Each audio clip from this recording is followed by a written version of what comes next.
Chapter 20. I'm in civilization class with Mr. Aronson and doing everything I can to pay attention. The ancient Greeks started the Olympics and were big on sports and competition, so I think they would appreciate that I can't give this my best right now. I have to save that for baseball. Mr. Aronson writes the tragic flaw on the board. He explains, this is important to understand. What does tragic mean? Franny raises her hand. Something awful and sad, she says. That's right, he replies. He's got my attention. What's a flaw, he asks us.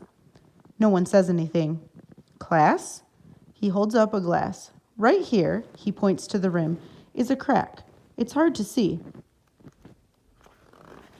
Eventually, it will get worse and probably cause the glass to break. He smiles. So what's a flaw? I raise my hand. It's a defect that makes something weak. That's right. The Greeks understood about defects in the human heart. They wrote stories about people and gods who had great strengths, but their weaknesses, their flaw, was so great it caused their downfall. On the board, Mr. Aronson writes, pride, anger, love of money, excessive loyalty. These were some of the flaws explored in Greek tragedy. Tonight, I want you to read the story of Achilles, the greatest warrior in the ancient world, then fill out his report card. He smiles. We look at one another. Report card? The bell rings. Go forth, Mr. Aronson tells us. Do no harm. He always ends class that way. I head for the field. Hearts sure are complicated, I think to myself. I'm not sure how the ancient Greeks would feel about what I need to say to the team. I've got exactly 45 minutes to get them game ready. Guys, I've been thinking. I'm chewing gum, which I don't usually do, but baseball players chew gum constantly, and their managers chew gum like it's the only thing keeping them from biting somebody. I hand out gum to the team. Chew, I say, really hard. They start chewing. Wad it up in your cheek. Go for it. You want more? A couple of guys take another stick. What are we doing? Terrell asks. I'm not sure they're ready for this. You're looking like serious ball players.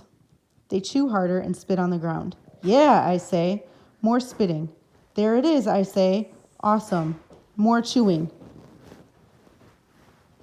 I'm not saying skill isn't important in baseball. That takes time to develop. But something you can do in this game could open the door to big things. Spitting? Logo asks. I'm going to have to lead them. It's not just the spitting. It's what the spitting means. It means you're tough. All of them spit. I back up a little. And when you feel tough, you look different. You play different. Name me one top ball team that doesn't chew gum and spit. They can't do it. See, I say.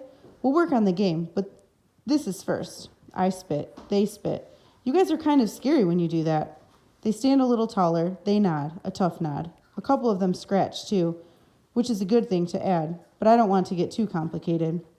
The Tornadoes walk onto the field. Mr. Darko, Hillcrest Middle School soccer coach, runs over. He's our official school-sponsored adult. Casey asks, what if they chew and spit? You do it better. Yeah, okay. Mr. Darko looks confused. I think I missed something. We're getting in the zone, sir. My guys chew hard and spit like all-stars. Mr. Darko jumps back. The Tornadoes don't have gum. Too bad. All right, I shout. Let's play ball. I don't know if I can pitch and chew, Sky mentions. You can do it. I'm clapping to get them to hustle. We have mouth guards, Jeremiah. Work it out. You're ball players. We didn't win, but we didn't look that bad losing. And we had 4 fierce parents to cheer us on. The final score, 4-1. That's respectable for a first game. On my notepad, I write, maximum impact. That's what this team needs to have in a short period of time. It would be nice if we had another game to play. I'm clapping. Keep the energy up. Keep the focus. Who are we? The Muskrats, they shout. Man, who picked that name, I think to myself. I raise my fist. We are baseball in Hillcrest. Big cheers. Then the reality of that sets in.